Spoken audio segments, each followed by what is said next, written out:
Hello everyone, welcome to law learning school. आज के इस पर्टिकुलर सेशन में हम डिस्कस करेंगे जुडिशियल एक्टिविज्म। इससे पहले मैं आपको बता दूं, ये हमारा यूट्यूब चैनल है और यदि आप हमारे इस प्लेलिस्ट सेक्शन में जाएंगे तो आपको देखने को मिलेगा कि अभी तक हमने यूनिट फर्स्ट, यूनिट सेकेंड और यूनिट 10 जो है वो कंप्लीट कर ली। यूनिट 10 चल रही है और इसके अलावा ये कुछ एमसीक्यू की सीरीज है, ठीक है, उसको देख लीजिएगा। साथ ही साथ ये हमारा टेलीग्राम ग्रुप है, इसको आप ज्वाइन करना चाहें तो कर सकते हैं। जो भी सेशन से या क्लासेस से रिलेटेड इंपॉर्टेंट इंफॉर्मेशन होगी जो आपको यहाँ पर मिल जाएगी। साथ ही साथ सबसे पहले हम बात करते हैं जुडिशियल एक्टिविज्म होता क्या है। ठीक है, सबसे पहले हम ये जानेंगे कि जुडिशियल एक्टिविज्म होता क्या है। उसके बाद हम जानेंगे कि यूके में कैसा सिस्टम है, यूएसए में कैसा सिस्टम है और साथ साथ हमारे इंडिया में कैसा सिस्टम है। तो जुडिशियल एक्टिविज्म क्या है? एक जुडिशियल फिलॉसफी है holding that court can and should go beyond applicable law to consider broader societal implication of its decision।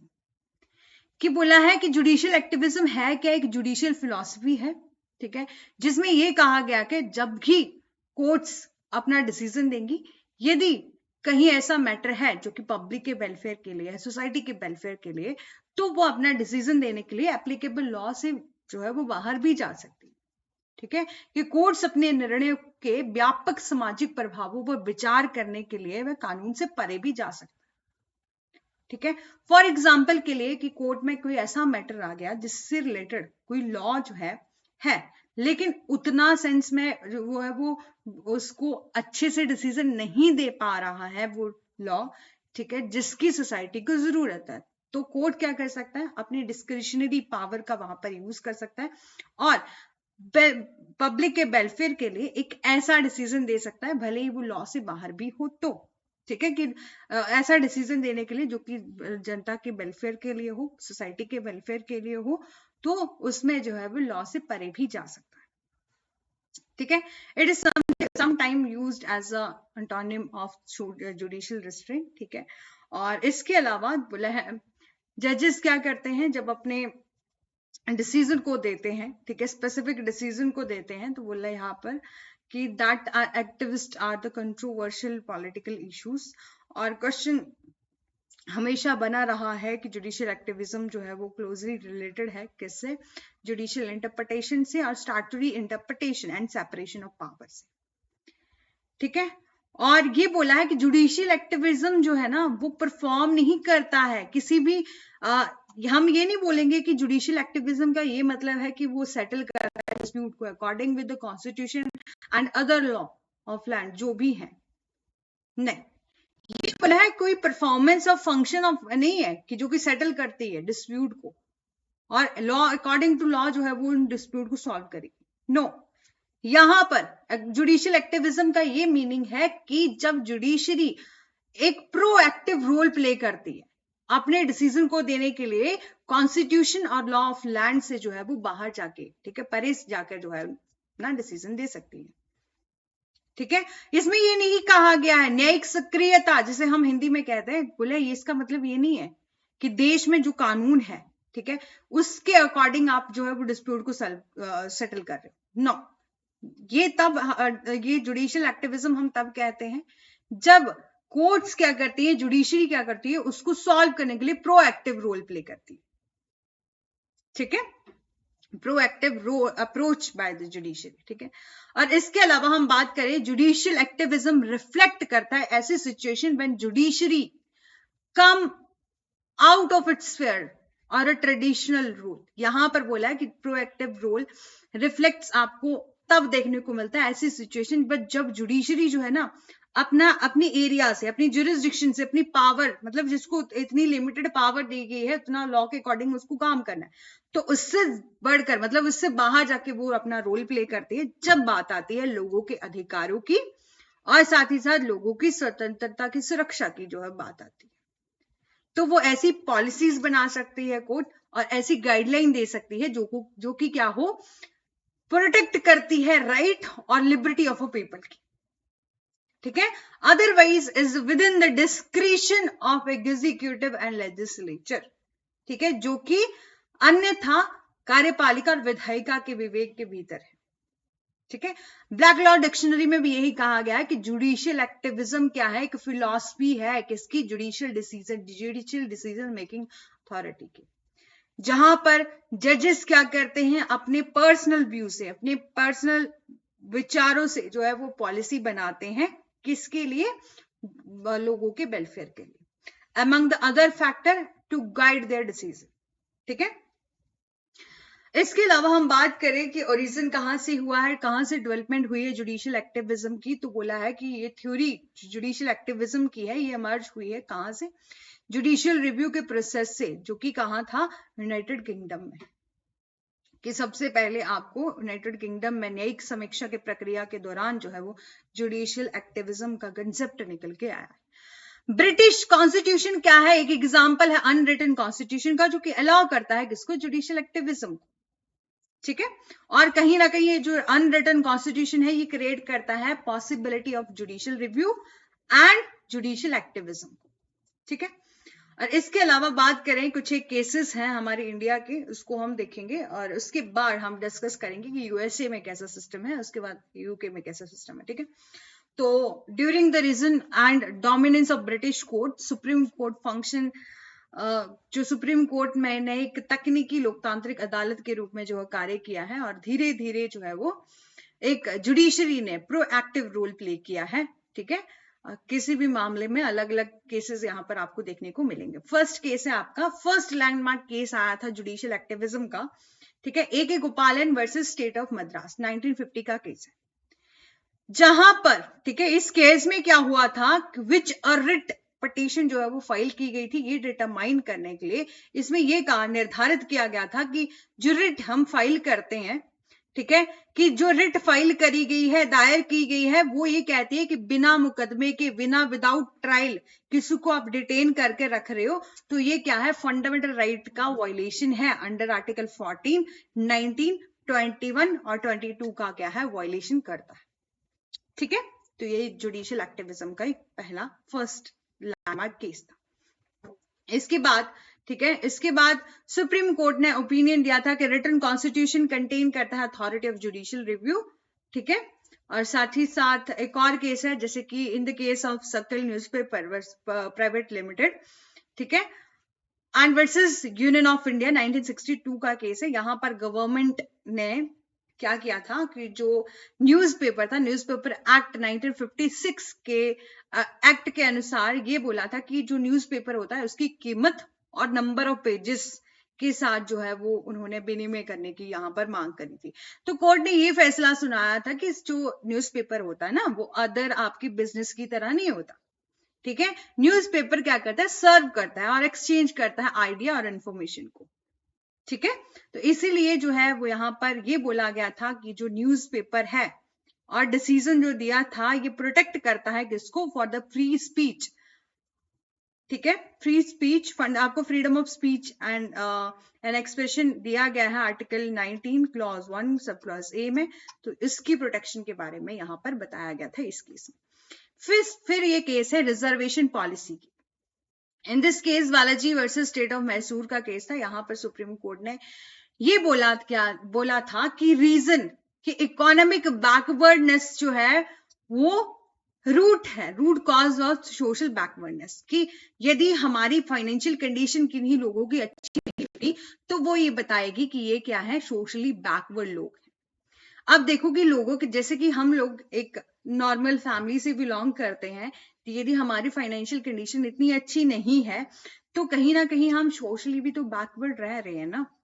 तो यहाँ पर कोर्ट ने ये बताया था, डिफरेंशिएट, यहाँ पर डिस्टिंक्शन बताया था कि क्लास और कास्ट में क्या डिफरेंस होता है, और ये बोला था कि आप कभी भी बैकवर्डनेस को जब देख रहे हो ना, तो आप कास्ट की बेस पर नहीं देखोगे, क्लास के बेस पर, इनकम के बेस पर आप जो है वो बताओगे कि क्या यहाँ इन लोगों में बैकवर्डनेस है या नहीं है। इसके अलावा इस केस में ये बोला गया था, ये डिसाइड करा था कि जो भी आप रिजर्वेशन बनाओगे वो एक्सीड नहीं होनी चाहिए 50%। मतलब आप जो भी SC OBC ST पूरी कंप्लीट रिजर्वेशन दोगे तो वो 50% से ज्यादा जो है एक्सीड नहीं होनी चाहिए। ठीक है। कि फॉर एग्जाम्पल के लिए 100 पोस्ट यदि वैकेंसी निकाली भी जा रही है तो 50% से ज्यादा जो है वो रिजर्व्ड नहीं होनी चाहिए। जो कि जनरल है, मतलब अनरिजर्व लोग हैं, उनको 50% जो है वैकेंसी बिना रिजर्वेशन के जो होनी चाहिए, ठीक है। और इसमें ये भी डिसाइड किया था कि it was decided that article 14 as well as subset of article 15 16 must be complied with, ठीक है। और सिमिलर लिमिटेशन ऑन रिजर्वेशन जो है इम्पोज करी थी कोर्ट ने इस केस में, ठीक है। कौन सा केस था? Chitralekha versus Mysore, state of Mysore, 1964 का। इसके अलावा एक डॉक्ट्राइन है प्रोस्पेक्टिव ओवर रूलिंग, ठीक है। Doctrine of prospective over ruling क्या है? ये फर्स्ट टाइम अपेयर हुई थी अमेरिकन लीगल सिस्टम में, ठीक है, कि सबसे पहली बार हमने ये अमेरिका की कानूनी प्रणाली में इसको देखा था, प्रोस्पेक्टिव ओवर रूलिंग को, कि ये डॉक्ट्राइन होता क्या है, ठीक है। तो यहां पर इसमें ये कहा गया था कि कोई भी ऐसा मामला जिसमें लिया गया निर्णय जो है वो इफेक्ट करेगा किसको? फ्यूचर को, ठीक है। बल्कि ना कि रिट्रोस्पेक्टिव इफेक्ट इसका देखा जाएगा प्रीवियस डिसीजन पर, ठीक है। फॉर एग्जांपल के लिए आप कोई भी केस डिसाइड कर रहे हो, ठीक है, तो उससे पहले जितने भी मैटर ऐसे हो चुके हैं उन पर कोई जो है इफेक्ट नहीं पड़ेगा आपके डिसीजन का, लेकिन इन फ्यूचर में जो भी मैटर आएंगे उन पर आपके डिसीजन का इफेक्ट आपको देखने को मिलेगा, ठीक है। जैसे फॉर एग्जाम्पल के लिए कोई भी लॉ बनता है, ठीक है, कोई भी, जैसे कि अभी हमारे न्यू क्रिमिनल लॉ जो है वो आने वाले हैं, ठीक है। तो जब तक वो प्रॉपर असेंट नहीं मिल जाती, प्रॉपर एक्ट लॉ नहीं बन जाते, तब तक वो हमारे पुराने वाले जितने भी मैटर होंगे या एक्ट होंगे, कोई भी लोग कोई ऑफेंस कर रहे हैं तो उन पर वो एप्लीकेबल नहीं होंगे। लेकिन एक बार उनको असेंट मिलेगी, एक बार जो है वो ऑफिशियल गजट में वो नोटिफाइड हो चुके, ठीक है, तो उसके बाद जब उनको एनफोर्समेंट होगी एक बार उनकी, उसके बाद जितने भी लोग वो एक्ट करेंगे उनके अकॉर्डिंग, जैसे कोई ऑफेंस कर दिया तो उनको उस लॉ के अकॉर्डिंग जो है वो उनको पनिशमेंट मिलेगी, ठीक है। फिर है आपका Golaknath versus state of Punjab, 1971 का केस है। यहाँ पर इस केस में प्रोस्पेक्टिव ओवर रूलिंग के बारे में ये बताया था, ठीक है, कि 17 अमेंडमेंट की संवैधानिक वैधता को संबोधित करते हुए प्रोस्पेक्टिव ओवर रूलिंग को जो है वो एड्रेस किया था इस केस में, ठीक है। और आप बहुत अच्छे से जानते हैं कि ये केस किससे रिलेटेड था? ये रिलेटेड था कि संसद के पास, जो पार्लियामेंट है उसके पास अथॉरिटी है पार्ट 3 ऑफ इंडियन कॉन्स्टिट्यूशन, जो कि फंडामेंटल राइट है, क्या उसमें संशोधन करने का अधिकार है या नहीं। तो यहां पर यह बोला गया था कि पार्लियामेंट के पास जो हमारे इंडियन कॉन्स्टिट्यूशन का पार्ट 3 है, फंडामेंटल राइट जो है वो उसको संशोधन करने का अधिकार जो है वो नहीं है, ठीक है। ये क्या है? किसी मौलिक अधिकार का जो है हनन करना होगा, ठीक है। उसके बाद डॉक्ट्राइन ऑफ बेसिक स्ट्रक्चर का एक केस था, Keshavananda Bharati versus state of Kerala. इसमें सुप्रीम कोर्ट ने इशू किया था decision with regard to watershed movement of Indian constitutional jurisprudence, या वाइल एड्रेसिंग, जब हम बात करते हैं स्कोप ऑफ अमेंडिंग पावर की, जो कि अमेंडमेंट की पावर किसको दी, कहां पर दी गई? आर्टिकल 368 में दी गई है हमारे कॉन्स्टिट्यूशन में। यहां पर बोला था कि कोर्ट ने डेवलप किया था थ्योरी ऑफ बेसिक स्ट्रक्चर को। एक केस डिसाइड हुआ था जिसमें 13 जजेस की बेंच थी, 13 जजेस बेंच ने जो है वो 7:6 की मेजोरिटी से जो है वो उनका डिसीजन दिया था कि पार्लियामेंट को पावर है अमेंड करने की। बट यहाँ पर बोला था ना कि गोलकनाथ केस आया, उसके बाद यहाँ पर बोला कि पार्लियामेंट को पावर नहीं है कि वो संशोधन नहीं कर सकती पार्ट 3 ऑफ इंडियन कॉन्स्टिट्यूशन, जो कि फंडामेंटल राइट की बात करता है। तो फिर एक और केस आया बेसिक स्ट्रक्चर का। यहाँ पर ये बोला कि पार्लियामेंट जो है वो संशोधन जो है वो नहीं, मतलब बाकी इसमें कर सकती है, लेकिन जब बात आएगी बेसिक स्ट्रक्चर की तो उसको जो है वो पार्लियामेंट कभी भी छेड़छाड़ नहीं करेगी, ठीक है। यहाँ पर बोला था कि 13 judges ruled that Parliament had broad power to amend the constitution, but the power must not abridge or destroy the basic structure or basic framework of the constitution, ठीक है। कि एक जो 13 जजेस की बेंच ने ये फैसला सुनाया था कि संसद के पास संविधान में संशोधन करने की व्यापक शक्तियां हैं, लेकिन उस शक्ति को संविधान की मूल संरचना, जो कि बेसिक ढांचा है, ठीक है, को कम या नष्ट करने का जो है वो अधिकार नहीं है, ठीक है। और सम अदर केसेस क्या हैं कि Maneka Gandhi versus union of India के 1978, ठीक है। यहाँ पर मेनका गांधी के द्वारा जो है आर्ग्यू किया गया था, ये बोला गया था कि उन्होंने ये तर्क दिया कि गवर्नमेंट ने मेरे पासपोर्ट को क्या कर लिया है, सीज कर लिया है, और ये मेरे व्यक्तिगत स्वतंत्रता, पर्सनल फ्रीडम की जो है वो उल्लंघन किया है यहाँ पर। तो यहाँ पर कोर्ट ने ये बोला कि यहाँ पर जो सीज किया गया है उसके पासपोर्ट को, ये अनलॉफुल है, और ए के गोपालन केस ने को रूल करते हुए, ठीक है, रूलिंग ए के गोपालन case in ruling overturn by the Supreme Court, ensuring the legitimacy of the personal liberty under Article 14 and 21।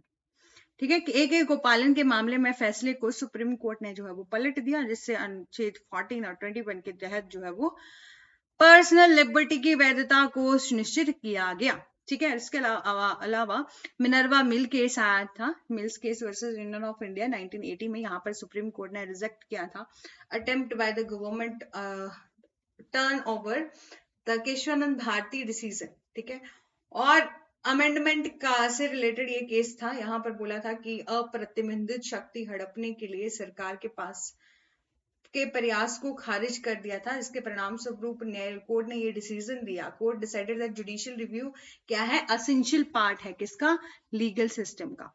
और पार्लियामेंट जो को परमिट, यहाँ पर बोला था कि संसद को पहले से दी गई सीमित शक्तियों के दायरे को विस्तृत करने की यहाँ पर अनुमति नहीं, पार्लियामेंट को परमिट नहीं किया जाएगा broaden the purview of previously granted limited power. ठीक है, इसके अलावा हम बात करें जस्टिस पीएन भगवती, जिन्हें कि इंडिया में जुडिशियल एक्टिविज्म के फादर माना जाता है। ठीक है, उन्होंने इस कंसेप्ट को और ज्यादा जो है वो मजबूत किया इन केसेस में, हुसैनरा खातून वर्सेस होम सेक्रेटरी स्टेट और आपका Khatri versus state of Bihar 1981, इन सभी केसेस में बात करते हैं तो 1950 से लेकर 1970 तक जो है वो हमारे यहाँ, हमारे इंडिया में जो है किसी भी तरह का आपको जुडिशियल एक्टिविज्म जो है वो नहीं देखने को मिला था। ठीक है, लेकिन 1970 से लेकर 2000 तक जो है वो ये पीरियड, इस पीरियड में जो है वो, इस टाइम पीरियड में जुडिशरी ने और जजेस ने जो है इस्टेब्लिश किया कंसेप्ट ऑफ जुडिशियल एक्टिविज्म, और ये धीरे धीरे जो है वो पॉपुलरली थोड़ा सा लोकप्रियता इस कंसेप्ट को मिली।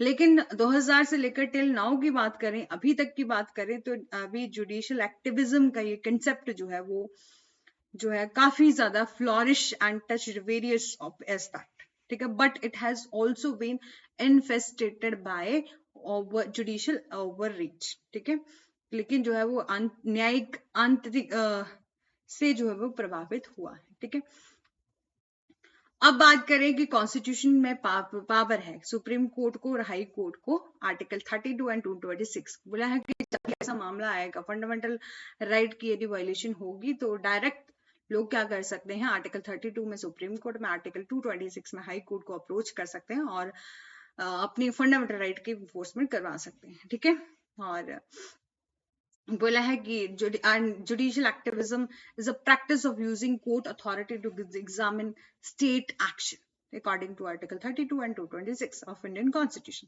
हायर जुडिशरी को पावर की दी गई है कि आप कंसीडर कर सकते हो लेजिस्लेटिव, एग्जीक्यूटिव, एडमिनिस्ट्रेटिव एक्शन को, और जुडिशियल अनकॉन्स्टिट्यूशन की आपको यहाँ पर पावर दी गई है हायर जुडिशरी को कि आप कंसीडर कर सकते हो कि लेजिस्लेटिव, एग्जीक्यूटिव, एडमिनिस्ट्रेटिव के द्वारा कोई एक्शन लिया जा रहा है, क्या वो कॉन्स्टिट्यूशन है या नहीं, आप उसको कंसीडर कर सकते हो। One of the core provision of Indian constitution क्या है, आपका जुडिशियल रिव्यू, की कोर्ट को पावर दी गई है, सुप्रीम कोर्ट को जी पावर दी गई है कि आप जुडिशियल रिव्यू कर सकते हो। अब देखते हैं कि यूएसए में कैसा सिस्टम है।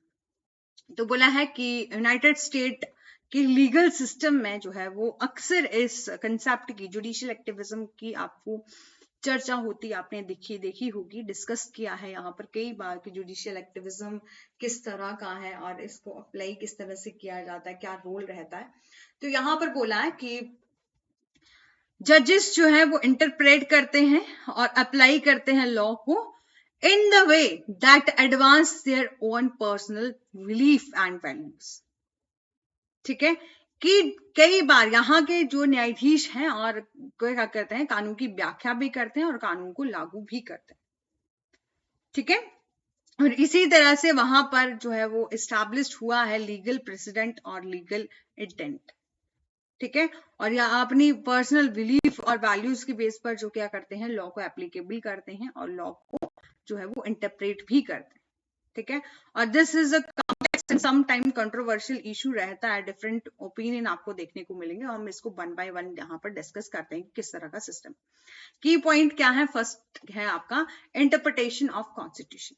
यूएस के कॉन्स्टिट्यूशन को सुप्रीम लॉ माना जाता है। वहां पर US, United state of America की बात कर रहे हैं, तो वहां का कॉन्स्टिट्यूशन जो है वो सुप्रीम लॉ ऑफ लैंड है, जैसे कि हमारे इंडिया में भी कॉन्स्टिट्यूशन ही सबसे ज्यादा सुप्रीम।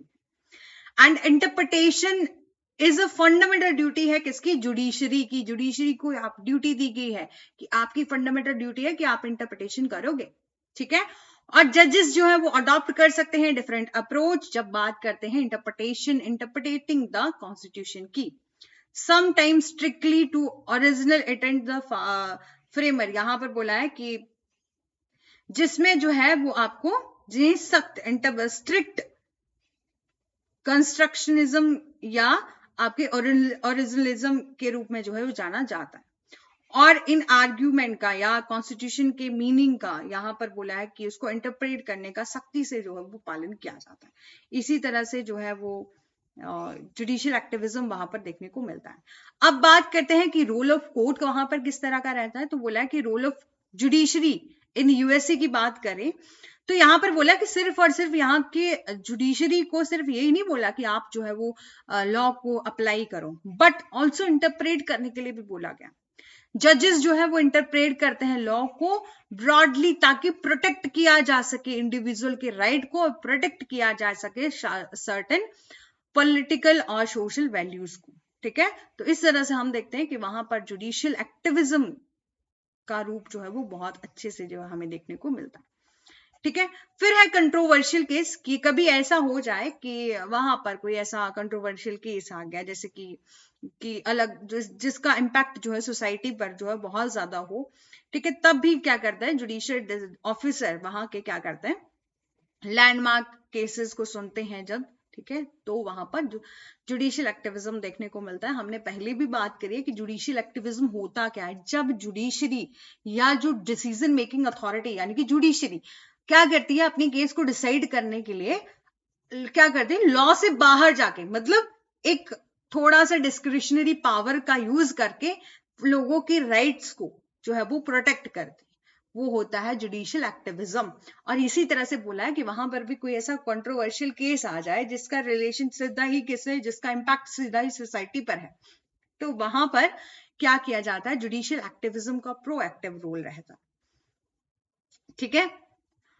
देखो यहाँ पर दिया गया है कि कुछ एक एग्जांपल दिए हैं सुप्रीम कोर्ट, वहां के सुप्रीम कोर्ट में, जैसे अबॉर्शन से राइट हो गए, ठीक है, और सेम सेक्स मैरिज हो गई, इस तरह से ऐसे मैटर जो कि सोसाइटी से जो है वो डील करते हैं, सीधा ही ऐसा मैटर जो कि सोसाइटी पर इम्पैक्ट करते हैं। अब क्रिटिसिस्ट एंड सपोर्टर की बात कर रहे हैं, तो कुछ एक ऐसे वहां के जुरिस्ट है जो कि कुछ लोग हैं जो कि जुडिशियल एक्टिविज्म को जो है वो क्रिटिसाइज करते हैं, और कुछ जो है वो इसके सपोर्टर भी हैं। तो जो क्रिटिसाइज करते हैं वो ये कहते हैं कि कहीं ना कहीं जो यदि हम जुडिशियल एक्टिविज्म का जो है प्रयोग करेंगे तो वहां पर निर्णय जो लिए जाएंगे तो वहां कहीं ना कहीं ये डेमोक्रेटिक कंट्री को या जो हमारी डेमोक्रेसी है उसको कमजोर कर रहा है। लेकिन ऑन द अदर हैंड हम देखें कि कुछ ऐसे लोग हैं जो कि सपोर्टर हैं जुडिशियल एक्टिविज्म के, तो बोला है कि ये नेसेसरी है प्रोटेक्ट करना इंडिविजुअल के राइट को और एड्रेस करना वो सोशल इश्यूज, ठीक है, उनको एड्रेस करना जहां पर लेजिस्लेचर मीन लॉ बनाने वाली जो अथॉरिटी है वो फेल हो जाती है। कोई ऐसा मैटर आ गया जहां से जिस मैटर से डील करने के लिए प्रॉपर लॉ नहीं है, तो वहां पर जुडिशरी का रोल बहुत इंपॉर्टेंट रहता है। तो वो अपनी डिस्क्रिशनरी पावर का जो है वो यूज कर सकते हैं, वो अपनी डिसीजन को दे। तो ये बोला है कि जुडिशियल एक्टिविज्म में जो सपोर्टर हैं वो ये कहते हैं कि ये बहुत नेसेसरी है कि प्रोटेक्ट किया जाए इंडिविजुअल के राइट को और एड्रेस किया जाए सोसाइटिकल इशू को जहां पर लेजिस्लेचर जो है वो फेल है टू डू सो।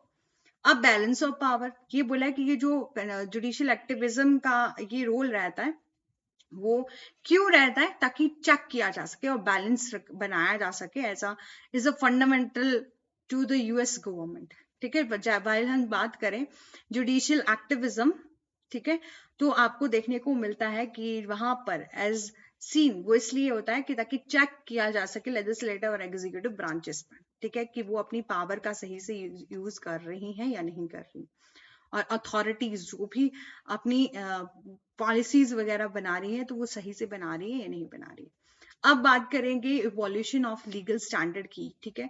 तो यूएसए के कॉन्स्टिट्यूशन, यहाँ पर यूएसए में बोला कि जुडिशियल एक्टिविज्म बहुत इंपॉर्टेंट रोल प्ले करता है, ठीक है, फॉर एडवांसिंग, ठीक है, कि इसमें एडवांसिंग आपकी सिविल राइट और सोशल जस्टिस इन यूएसए, आपका यूनाइटेड स्टेट, ठीक है,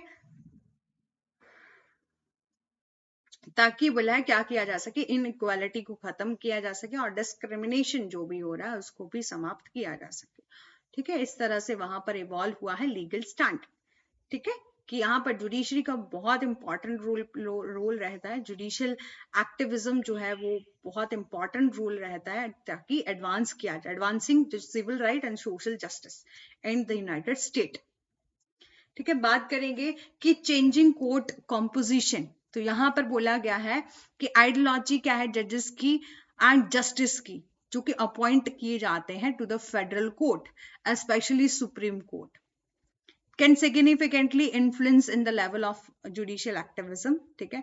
तो बोला कोर्ट्स एंड मोर कंजर्वेटिव और लिबरल जस्टिस में interpret the law differently leading to the shift और लीगल डॉक्ट्रिन, ठीक है, कि न्यायालय की संरचना में परिवर्तन यहाँ पर देखा जाता है कि बोला कुछ एक विशेष रूप से सर्वोच्च न्यायालय में नियुक्त न्यायाधीशों और न्यायाधीशों की विचारधारा न्यायिक सक्रियता के स्तर पर महत्वपूर्ण रूप से प्रभावित है कर सकते हैं, और अदालतें जो है वो कानून की अलग अलग व्याख्या जो है वो करती, ठीक है, जिसमें भी आपके लीगल डॉक्ट्रिन जो कानूनी सिद्धांत में बदलाव आ सकता है। अब हमारा यूएसए का कंसेप्ट हो गया, फिर था हमारा जुडिशियल एक्टिविज्म का एक्टिविज्म यूके में किस तरह का सिस्टम है। तो बोले जुडिशियल एक्टिविज्म जो है वो in UK United kingdom refer करता है एक ऐसी सिचुएशन जहां पर जज क्या कर सकते हैं, इंटरप्रेट कर सकते हैं और अप्लाई करते हैं लॉ को हायर डिग्री ऑफ डिस्क्रिशन, अपनी दिमाग बुद्धि का यूज करके क्या करते हैं, अपने डिसीजन को देते हैं, ठीक है। Discretion and decision making potentially जब बोला है कि एक स्ट्रिक्ट सेंस में, ठीक है, जो potentially going beyond a strict interpretation of statute, बल्कि एस्टैब्लिश करना है एक लीगल प्रेसिडेंट, ठीक है। जब हम बात करें यूके की तो बोला यूनाइटेड किंगडम रेफर करता है एक ऐसी सिचुएशन, जुडिशियल एक्टिविज्म में यूनाइटेड किंगडम एक रेफर करता है एक ऐसी सिचुएशन जब जज क्या करते हैं, इंटरप्रेट करते हैं और अप्लाई करते हैं लॉ को अपनी डिस्क्रिशन से, जब वो अपना डिसीजन देंगे, ठीक है, go beyond a strict interpretation of statute और एस्टैब्लिश करेंगे एक लीगल प्रेसिडेंट, ठीक है। और द टर्म जुडिशियल एक्टिविज्म जो है is more commonly associated with the united state, जैसे कि हमारा यूनाइटेड स्टेट में भी हमने डिस्कस किया वैसे ही रहता है। और इसके अलावा जुडिशरी जो है वो बहुत इंपॉर्टेंट रोल प्ले करती है यूके में भी, और ताकि बैलेंस ऑफ पावर जो है वो एंड जुडिशियल लेजिस्लेटिव और एग्जीक्यूटिव ब्रांचेस में बैलेंस को मेंटेन किया जा सके, कि इसके भी की पॉइंट है जो कि हम डिस्कस करेंगे। पहला तो है कि कॉमन लॉ ट्रेडिशन, यहां पर बोला है कि यूके फॉलो करता है कुछ एक कॉमन लॉ ट्रेडिशन जो कि रिलाई करता है कि जुडिशियल डिसीजन और प्रेसिडेंट, इट मींस कि जजेस जो है वो बहुत इंपॉर्टेंट रोल प्ले करते हैं, सिग्निफिकेंट रोल प्ले करते हैं एक शेप देने के लिए लीगल प्रिंसिपल और इंटरप्रिटेशन, ठीक है। फिर है आपका स्टैट्यूटरी इंटरप्रिटेशन, ठीक है, वहां हमने बोला कि जो यूके के जजेस हैं जिनका बहुत इंपॉर्टेंट रोल प्ले रहता है इंटरप्रेट करने के लिए और अप्लाई करने के लिए स्टैट्यूट जो भी इनेक्ट किए गए हैं पार्लियामेंट के द्वारा, और इंटरप्रिटेशन के लिए उनको सेपरेट, उनको अलग से बोला है इंस्टीट्यूशन जो है दिया गया है, ठीक है, अलग से जगह दी गई, वहां पर वो इंटरप्रिटेशन करते हैं। और जजेस जो है वो मे have disconcern the legislative intent when the statute are ambiguous or silent on the certain matter। यहां पर बोला कि जब हम बात करते हैं कि जजेस जो हैं उनको स्पेशल पावर दी गई है, बहुत इंपॉर्टेंट रोल प्ले करते हैं जी इंटरप्रिटेशन और अप्लाई करने के लिए लॉ को जो भी पार्लियामेंट के द्वारा इनेक्ट किया गया, ठीक है। लेकिन कोई ऐसा मैटर आ गया जहां पर लेजिस्लेटिव के द्वारा जो लॉ बनाया गया है वो आपका एम्बिगुअस है और साइलेंट है ऑन द सर्टेन मैटर, तो वहां पर भी जुडिशरी का रोल जो है वो बहुत इंपॉर्टेंट रहता है, ठीक है। अब ह्यूमन राइट एक्ट 1998 है, तो बोला है कि जो ह्यूमन राइट एक्ट है, ठीक है, वो इनकॉर्पोरेटेड किया गया है in the European convention on human right into the UK law. यहाँ पर यूके कोर्ट्स को पावर दी गई है, इंक्लूडिंग द सुप्रीम कोर्ट, की to consider the cases involving alleged violation of human right. यहाँ पर बोला कि यूके की गवर्नमेंट को क्या दिए गए, पावर दी है, सॉरी यूके के कोर्ट को, कि कोई भी ऐसा मैटर आएगा जहां पर वायलेशन हो रही है किसी के फंडामेंटल राइट की, सॉरी ह्यूमन राइट की, तो वहां पर सुप्रीम कोर्ट जो है वो क्या कर सकता है, उस मामले को देख सकता है, ठीक है। और ये बोले this had lead to some judicial decision.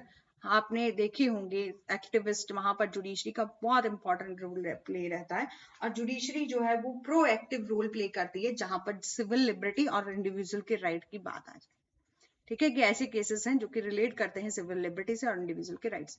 Constitutional issues क्या है, बोला है कि आप जानते हैं कि यूके में जो है वो रिटन कॉन्स्टिट्यूशन नहीं है, और सिंगल और रिटन कॉन्स्टिट्यूशन नहीं है, इसलिए जो कॉन्स्टिट्यूशनल मैटर हो, ठीक है, उससे रिलेटेड यदि कोई ऐसा मैटर है और उसको सॉल्व करना है, तब भी क्या करती है court, make called upon make decision constitutional significance, ठीक है, तो वहां पर भी कोर्ट जो है वो जुडिशरी जो है अपना प्रोएक्टिव रोल प्ले करती है, अपनी डिस्क्रिप्शन से जो है वो केसेस को सॉल्व कर सकती है। फिर बात आती है पब्लिक इंटरेस्ट लिटिगेशन की, तो बोला concept of public interest litigation has gain prominence in the UK, ठीक है। यहाँ पर बोला कि पब्लिक इंटरेस्ट लिटिगेशन क्या होती है, बहुत अच्छे से जानते हैं, इंडिया में भी है पब्लिक इंटरेस्ट लिटिगेशन की, ऐसा मामला जो कि पब्लिक इंटरेस्ट से रिलेटेड।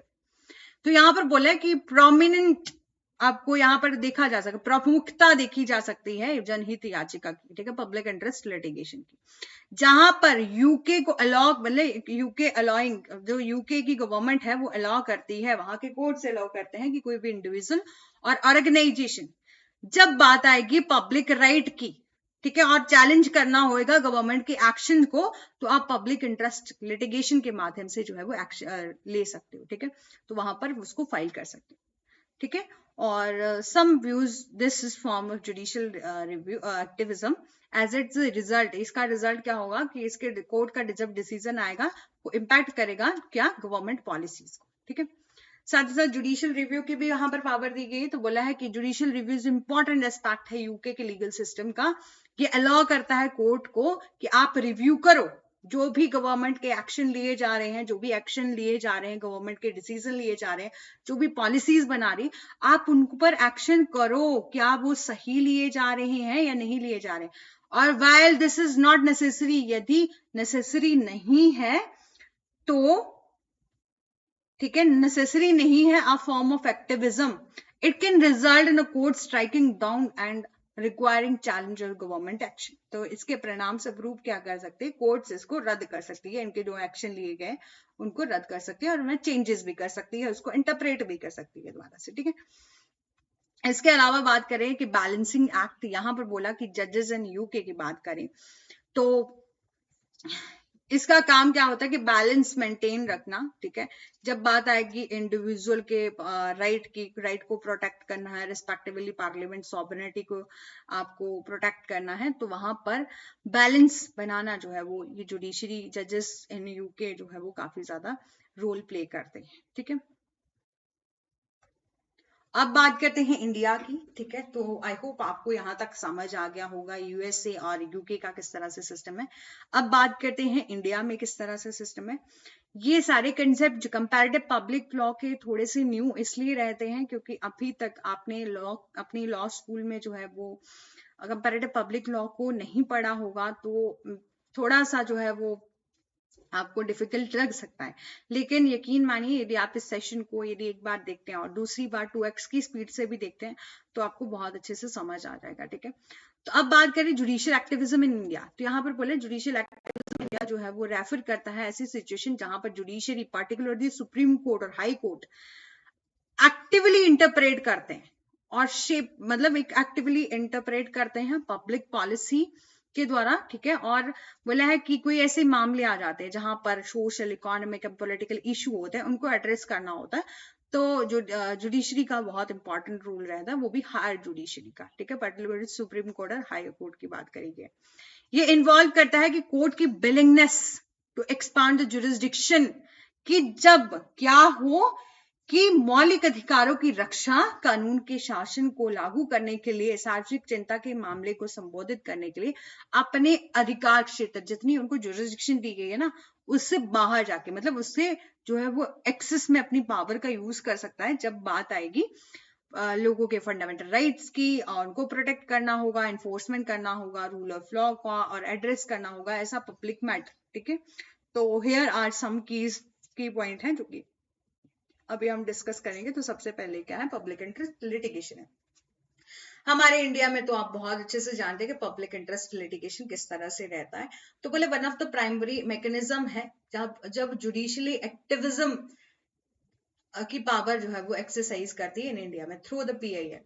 पीआईएल में अलाउ किया जाता है हर एक इंडिविजुअल को और ग्रुप ऑफ पीपल को कि आप अप्रोच कर सकते हो कोर्ट को इस बिहाफ ऑफ, आप उस पब्लिक के बिहाफ पर जिनके भी किसी भी तरह से, जैसे एनवायरमेंट का मुद्दा है या ह्यूमन राइट का मुद्दा है या करप्शन का कोई मामला है, तो आप इन मामलों में लोगों के बिहाफ से या खुद भी जो है वो पीआईएल फाइल कर सकते हो जस्टिस लेने के लिए, टू सीक जस्टिस, ठीक है, जिसमें कोर्ट को एड्रेस करवाया जाता है, मतलब कोर्ट तक ये मामले पहुंचाए जाते हैं कि ऐसे मामले आ रहे हैं जो कि रिलेट करते हैं, चाहे इन्वायरमेंट प्रोटेक्शन से रिलेट करते हैं या ह्यूमन राइट से रिलेट करते हैं या तो आपका करप्शन के हैं, ठीक है।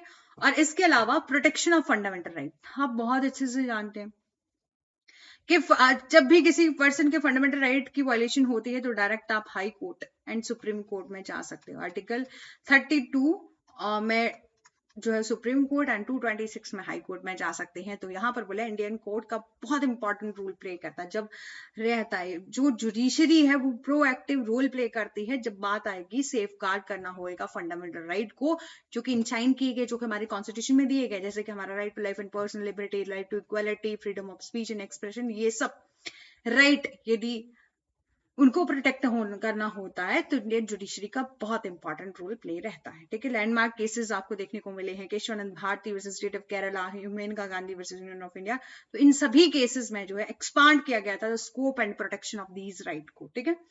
इसके अलावा एनवायरमेंट से रिलेटेड कोई ऐसा मैटर आ जाए, यहाँ पर बोला है कि जो हमारी इंडियन जुडिशरी है बहुत एक्टिव रोल प्ले करती है जब एड्रेस करना हो environment concern, specially response to PIL के माध्यम से इन्वायरमेंट का कोई ऐसा मैटर जो की फाइल, जो पीआईएल फाइल की जाती है, कि जैसे कि आप जानते हैं कि एमसी मेहता के बहुत सारे केसेस हैं जो कि एनवायरमेंट से रिलेटेड हैं, ठीक है। MC Mehta versus union of India, जहां पर बैन किया गया था इंडिया अपनी दिल्ली में हजार्डस इंडस्ट्री को, ठीक है, ताकि यहाँ पर जुडिशरी ने बहुत ही रोल प्ले किया था प्रोटेक्ट करने के लिए एनवायरमेंट को। तो आप देखेंगे कि कोई ऐसा मैटर आ गया कि जहां एनवायरमेंट का मैटर है, ठीक है, कि किसी लोगों ने क्या कर दिया है, कोई ऐसी फैक्ट्री लगाई है जो कि रिहायशी इलाके में लगा दी है जिसमें से लोगों को बहुत प्रॉब्लम हो रही है, या ऐसी इंडस्ट्री लगा दी है जो कि नदी के बिल्कुल किनारे, और उस इंडस्ट्री से बिल्कुल जो भी वहां से गंदगी निकल रही है और सीधा ही जो है वो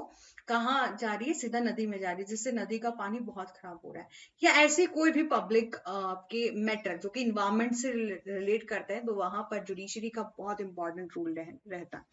अब बात करें इंडिया जो है, इंडिया के कोर्ट मतलब तब भी बहुत इंपॉर्टेंट रोल प्ले करते हैं जब मैटर हो related to the social justice से, जैसे कि आपको इंक्लूड किया गया यहाँ पर रिजर्वेशन से रिलेटेड यदि कोई मैटर डिसाइड करना है, जो कि हिस्टोरिकली डिसएडवांटेजेस ग्रुप है, आपका एजुकेशन पॉलिसीज बनाना है या जेंडर इक्वलिटी देना है, इस तरह के जो भी मैटर जो कि सोशल इश्यू जस्टिस से रिलेटेड है, ठीक है। या तो जैसे कि हमारे इंडिया में मंडल कमीशन गठन किया गया था, ठीक है, और इंदिरा साहनी का केस आया था जब ओबीसी की रिजर्वेशन की बात करी गई थी। तो ये सब क्या है, आपके सोशल जस्टिस से रिलेटेड केस हैं। जैसे कि Vishakha versus state of Rajasthan का केस आया था, वहां पर सेक्सुअल हरासमेंट की गाइडलाइन दी गई थी। तो ये सब एग्जाम्पल हैं जब ऐसे मैटर आ जाएंगे कोर्ट के पास जो कि सोशल जस्टिस से रिलेटेड है, तब भी जुडिशरी जो है वो प्रोएक्टिव रोल प्ले कर सकती है। अब बात करें रिफॉर्म एंड गवर्नेंस की, तो इंडिया के कोर्ट्स का बहुत इंपॉर्टेंट रोल रहता है जब यदि ऐसी कोई मैटर आ जाए जो कि गवर्नेंस कर रहे हैं और एडमिनिस्ट्रेटिव को रिफॉर्म कर रहे हैं। फॉर इंस्टांस वहां पर कोर्ट का बहुत इंपॉर्टेंट रूल कर रहता है, जहां पर डायरेक्ट करना होता है किसी भी गवर्नमेंट ऑफिशियल्स को। जैसे कि यहाँ पर एग्जाम्पल दिया है कि जब कोर्ट जो है वो रोल डायरेक्ट करती है पुलिस रिफॉर्म को, ठीक है, कि आप इस तरह से अपनी ड्यूटी करो या अगर नहीं करो, ठीक है, जो भी यदि गलत काम कर रही है तो इस तरह से उनको डायरेक्ट किया जाता है। और बोला है कि जांच एजेंसी, जो इन्वेस्टिगेशन एजेंसीज हैं, उन पर उनके कामकाज पर भी निगरानी रखी जाती है कोर्ट्स के द्वारा। और लिमिट एंड कंट्रोवर्सीज भी हैं, तो आप जानते हैं कि जुडिशियल एक्टिविज्म हर एक जो भी कोई चाहे जुडिशियल एक्टिविज्म है, ठीक है, तो वहां पर कहीं ना कहीं तो लिमिट भी होगी और कंट्रोवर्सीज भी होंगी। तो यहाँ पर बोला है कि while the judicial activism is seen many of means that to address and governance a failure to protect the citizen right of citizen, तो it has also faced a criticism कि कहीं भी judicial activism का जो है वो सही से जो है प्रयोग नहीं हो पाए और वो जुडिशियल एक्टिविज्म या कोर्ट्स जो है वो क्या हो जाए, प्रोटेक्ट करने के लिए, किसी के राइट को प्रोटेक्ट करने के लिए फेल हो जाए, तो वहां पर क्रिटिसिज्म का जो है उसको सामना करना पड़ता है। तो बहुत अच्छे से जानते हैं इन सब चीजों को, ठीक है। और इसके अलावा तो बोला है कि जुडिशरी जो है वो हमेशा ही अलग अलग मैटर में बहुत प्रोएक्टिव रोल करती है, निभाती है। जब भी मैटर आएगा सोशल जस्टिस का, एनवायरमेंट रिलेटेड आएगा, ठीक है, और लोगों के वेलफेयर के लिए कोई ऐसा मैटर आएगा, तो जुडिशरी का बहुत इंपॉर्टेंट रोल प्ले रहता है। अब बैलेंसिंग एक्ट है कि इंडियन जुडिशरी जो है वो फेस करती है कुछ एक challenges of striking the balance between the protection of individual right और respective principle of separation of power, ठीक है। और इसके अलावा एवोल्यूशन ऑफ जूरिस्प्रूडेंस, तो आपने कई बार देखा होगा, बोला over the year the supreme court of India ने डेवलप डायनेमिक जूरिस्प्रूडेंस की। पिछले कुछ वर्षों में भारत के सर्वोच्च न्यायालय ने एक गतिशील नए शास्त्र विकसित किया है, ठीक है, जिसमें बोला है कि एक्सपांड किया है इंटरप्रिटेशन ऑफ फंडामेंटल राइट को। कई बार आपने ऐसे जो है वो केसेस देखे होंगे कि कई बार जैसे कि अलग अलग केसेस है, अब देखो कि right to life and personal liberty से रिलेटेड ही ऐसे केसेस होते हैं जहां पर आपको उस कॉन्स्टिट्यूशन में कितना ही प्रोविजन दिया गया है, लेकिन जुडिशरी प्रोएक्टिव रोल प्ले करती है ना जब उसकी इंटरप्रिटेशन की बात आती है। मतलब जब उससे रिलेटेड जो मैटर कोर्ट में पहुंचते हैं, सुप्रीम कोर्ट में पहुंचते हैं, तो वहां पर गाइडलाइन दी जाती है सुप्रीम कोर्ट के द्वारा। तो ये सब रोल रहता है सुप्रीम कोर्ट का या हायर कोर्ट का जब हम बात करेंगे जुडिशियल एक्टिविज्म की। तो जुडिशियल एक्टिविज्म इन इंडिया में सिग्निफिकेंट रोल प्ले करती है जुडिशरी, जब एड्रेस करना होता है addressing social and political economic issues को, और बहुत इंपॉर्टेंट रोल प्ले करती है जब बात की जाती है फंडामेंटल राइट को प्रोटेक्ट करना है या एड्रेस करना है गवर्नेंस चैलेंजेस और प्रमोट करना है सोशल जस्टिस को, ठीक है। तो यहाँ पर जो है वो बहुत इंपॉर्टेंट प्ले रहता है किसका, जुडिशरी का। आई होप आपको समझ आया होगा। Thank you so much. ये हमारा टेलीग्राम ग्रुप है, यदि आपको ज्वाइन करना होगा तो इसका लिंक वीडियो के डिस्क्रिप्शन बॉक्स में दिया गया है। साथ ही साथ यदि आपको ये सेशन थी कुछ आपके कंपैरेटिव पब्लिक लॉ की जो सीरीज चलाई गई है, अभी तक हमने यूनिट फर्स्ट कंप्लीट कर लिया है, यूनिट सेकंड कंप्लीट कर लिया, हम कंपैरेटिव पब्लिक लॉ पर डिस्कस कर रहे हैं। और ये हमारा 9th सेशन है, इससे पहले नहीं देखा होगा तो हमारी प्लेलिस्ट में जाके देख लीजिएगा। थैंक यू सो मच और do like share and subscribe, press the bell icon for further notification.